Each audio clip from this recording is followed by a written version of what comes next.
Hey, welcome back to Global Environment. Still talking about alternative energy.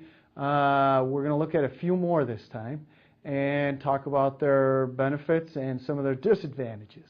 Okay, so if we go over here, the next one we're going to talk about is hydropower. And among alternatives, this is one of the most used right now currently. Also biomass. And, you know, we're going to look at a particular type, pump storage. We're going to talk quickly about tidal power, which is increasingly used, and your standard hydroelectric plant, which is related to pump storage. Okay, so what are some of the benefits? One is little air pollution. Another benefit is in areas where there has traditionally been high potential for flooding. Sometimes this has an added side effect of cutting that down. Additionally, the lakes that are produced from hydroelectric are great areas for recreation and you know, the costs and benefits associated with that. Now, what are some of the disadvantages? Fish migration has often been interrupted or hindered by hydroelectric plants. There's also sediment buildup. Some people have said that hydroelectric isn't really sustainable as some of the others because of sediment buildup. You have to invest a lot of energy to pull those sediments out or to reconstruct a new dam, and those are difficulties. Flooding upstream can be a problem if there are cities and communities that will be affected by the installation of a dam. And also environmental justice issues.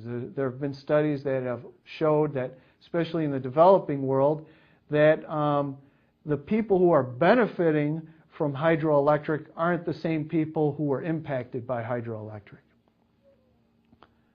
Okay, so here's your common hydroelectric system diagrammed here. You have the water going down through a dam, and basically that the water, that potential energy, is used to turn a turbine and generate electricity directly. Okay. Now, I also mentioned the idea of pump storage, and this is used often to get around problems with when peak or high demand is. You can actually sacrifice, in this case, some electrical energy to pump water uphill and store it in a high pool. And you know, if we go to the next slide, we can reverse this system during high demand and generate some electricity through the same process for customers who need it at that period. Now, you can also think about how pump storage can be used in conjunction with renewables. If you're using wind or other energy to pump this water uphill and then use it when you need to generate electricity during higher demand. Okay, now this is an interesting slide that shows that hydro can be scalable too. In the United States, we've often used really big power plants for the generation of hydropower. I think Niagara Falls, which you can visit. But in some developing countries, this has been scaled down, and you can actually do hydro, you know, on creeks and streams, and you see that increasingly.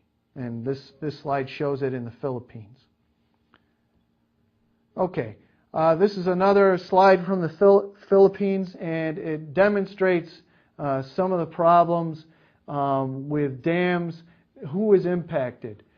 Big environmental impacts when you're flooding regions, also cultural impacts, and those have to be considered. All right, let's get into wind a little bit.